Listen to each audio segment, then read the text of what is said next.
What do you think? Duh. um, okay, first question. What was it again? Oh, expectations. I have none, and the movie's already exceeded any expectations I had. I think pleasing Annie Proulx, the writer, and getting her kind of nod of approval was the biggest kind of success for me and for us. And so, I don't know, the awards, it's certainly an honor to be a part of a film that's getting received that way, but no matter what, for me, it's still, it's like just a false sense of success and failure at the same time. So it's just very confusing. But it's great, and you know, it's an honor. And I'm very proud of Michelle. She's also kind of been nominated through all of this, and so in a way, any kind of pressure has been taken off me, or any anxiety, because I could just focus on her and be proud of her. So yeah, and is there any difference? Yeah, a little bit. I mean, in the end, though, there is really no way to prepare for a love scene, whether it's a guy or a girl. And also, in the end, you're still kissing a human being. So the difference is like the stubble. The difference is the nappy rash, you know. But no, it's the same thing, and it's the same level of kind of awkwardness, and you know, there are cameras, and it still has to be a dance, and you still have to create a story within it. Like, you don't want to, you know, a love scene shouldn't just be there for the hell of it being a love scene. There should be a reason for it, and so it's a scene, and for that reason, I guess I have to say it is the same thing. You know, and certainly doing a love scene with the guy, once you got the first scene out of the way, it was like, okay, so what, fuck it, let's move on, let's shoot it as a scene, let's go home, let's accomplish this. So, you know, I think it's just the same thing, perhaps. I think the hardest thing for me about making this movie is we shot it through summer, and I was staying in Sydney, like right on the beach, but I had to stay pale. And so I didn't go outside for all of summer, and I had to wear like long sleeve shirts, and I know that's lame, but that's probably the hardest thing about the shoot. It was a pleasure, the whole shoot, you know. Like the tougher the subject became, the kind of more we enjoyed it. I think Abby and I both like to sink our teeth into kind of scenes, and the meatier they are, the kind of more we enjoy it. So I wouldn't say that was tough at all. Tough was not being able to swim in the ocean during summer. Yeah, I don't know. It took a while to get to a place where I finally kind of destroyed my career to you know, took the shine off this predetermined path that had been offered to me, and finally, as a result of that, it was a little hard to get jobs. And then Terry Gilliam put his hand up and said, "You're a little crazy. I'd like to work with you." And you know, he was the one person who didn't tell me to sit on my hands, and he let me kind of go like this. And then from there, after he kind of, you know, gave me the stamp of approval, other people, you know, more interesting choices started to open up, like choices that I've been looking for and, you know, striving for, and so I just kind of went for it. But that was a while ago. That was over a year ago now, and I did, you know, I did work hard for that time. I did like 5 films kind of back to back, ending on Candy, and I don't know. I was boring myself before, and the choices I was making was boring myself too. And so I kind of wanted to make it more interesting for myself and more challenging. And I wanted to learn more about life and myself. And the only way to do that is to kind of frighten yourself. All of them, actually, because they're all people. I can genuinely identify with everyone. I can somehow identify with George Bush, you know, if I had to. No, I really can. I can find a way to be sympathetic towards any person. I can figure them out. I can understand them enough to play them and love them as human beings. I just can. So really, all of them. I know how to breathe, and so do they. And so that's at least one way I can relate to them. And so therefore, I do relate to them because they're people. You know. Otherwise, I don't know. There's not one particular role. It's me. You know. Yeah. I don't know. I kind of.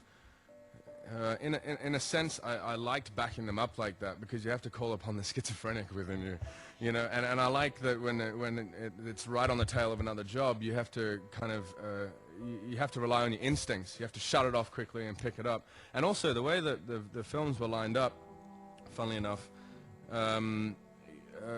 one film required me to use like this half of myself, and so by the time I got to the end of that film, that was just exhausted, but I had all of this over here ready to use on the next job. Like, I couldn't have done Brokeback Mountain and then gone straight into Candy. I just would have it would have burnt me out. I wouldn't have wanted to cry. But going from Brokeback Mountain to Casanova, all I wanted to do was eat pasta and drink wine and float around on boats, you know.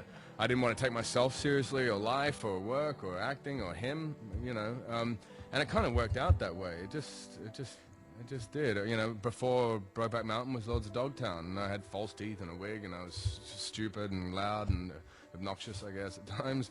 But it was, they were all different parts of myself, and I wasn't doing the same thing, and so it was kind of, and going into it, I knew how to play them all. As soon as you read the script, you should know what to do, and that's like how you make your decisions. Is when you read it, you know what to do or you don't. If you really have to search for it, then you probably shouldn't do it. You know, like when you read it, you should see it all and feel it all, and it should just be very natural to you. And then once you do that, I just like kind of had a pile of 5 scripts, and I was like, okay, can people sort out like how I can do this in the year? And they did, and so I enjoyed it. I enjoyed the adrenaline of it, and once I got to the end, I just crumbled into a big hump, and that was a year ago, and I'm not planning to work for another year. I'm just gonna kind of rest and recuperate and kind of suck in some more life to spit out again. What was it like working with yes, the director? I'm sorry.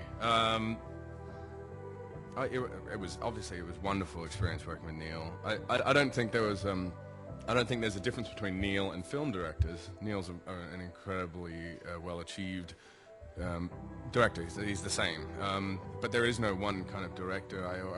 Every director is so diverse, and thank God, because if it wasn't, it would be really boring. And the fact that directors are diverse, it kind of it inspires actors to be more flexible, because we have to kind of adapt, and that's what makes it exciting. But I'm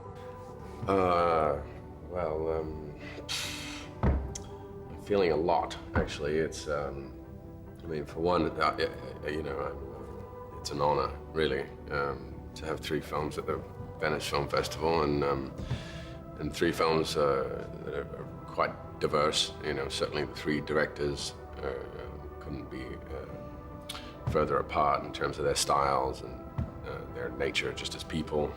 And the 3 characters I played, I feel, are also rather they couldn't be further apart from each other either. And, you know, but on the other hand, it's overwhelming. You know, I really want to represent each film the best I can, and it takes a lot of energy and enthusiasm and stamina to kind of to do it properly. And I can tell you, I am exhausted to the bone. But, you know, just being back in Venice and getting picked up in a boat again is just, it kind of takes me back to the time I spent here, because I was here for, you know, 4.5, 5.5 months. And so, as you know, kind of coming back to a place that's familiar is always fun, because you get to see familiar faces and familiar restaurants, and so it's nice. It feels like it's a home away from home. Yeah, it was. It was definitely like an experience like no other. I mean, as I just said, getting picked up for a boat to go to work instead of a car or a van. And then on top of that, you know, we were competing with the canals, obviously. So the camera trucks were camera boats, and we didn't have trailers or anything. So we were just sitting in the street in our chairs in our powder wigs, and but it was just amazing. It was, I mean, essentially it was a 4-month guided tour of Venice. It was kind of like living and shooting in a museum. And I believe we were the first film to shoot all of the interiors in Venice, as well as the exteriors. I think films in the past have come here and just shot the exteriors, and then they bugger off to Luxembourg or somewhere that's kind of cheaper to shoot all the interiors. So for that reason, we were really lucky. I live in Rome and work in Rome, so we often meet there as well. Oh God, I'm envious. Love Come. Rome. Move to Rome. I'd love to actually. I lived in Trastevere for a little bit. You did? You know where Yeah. I live? You know where I live? Where?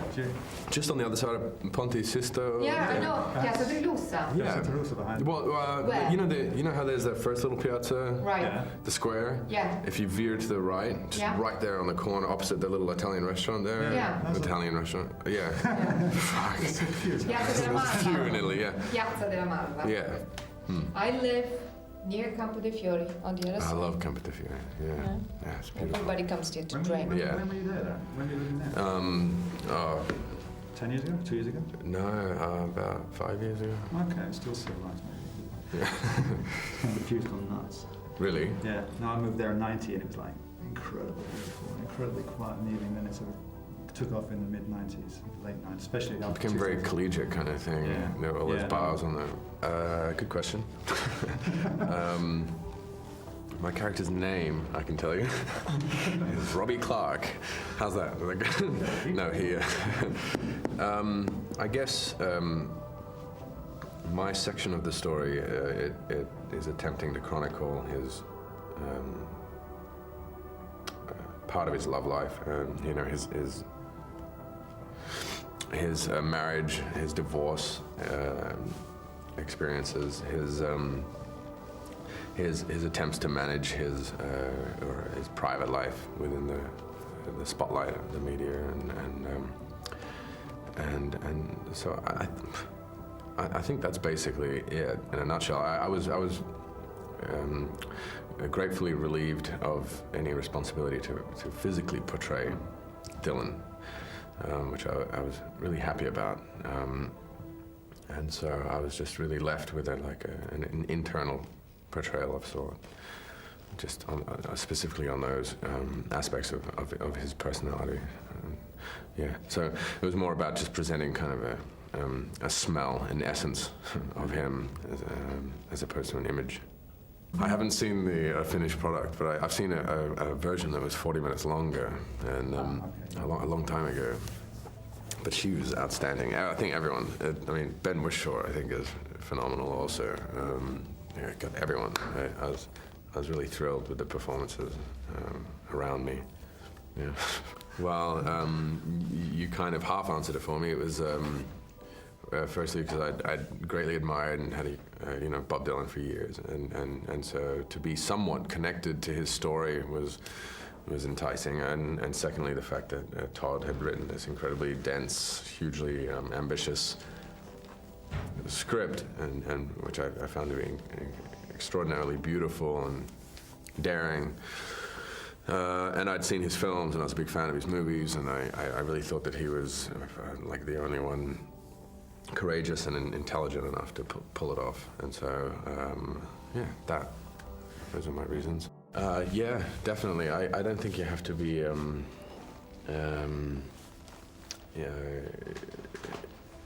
you don't have to know the complete history of and ins and outs of Bob Dylan's life and music even to have an appreciation of the film. I think, if anything, it would cloud your experience if you had too much of a knowledge, because because it's so dense and so tightly packed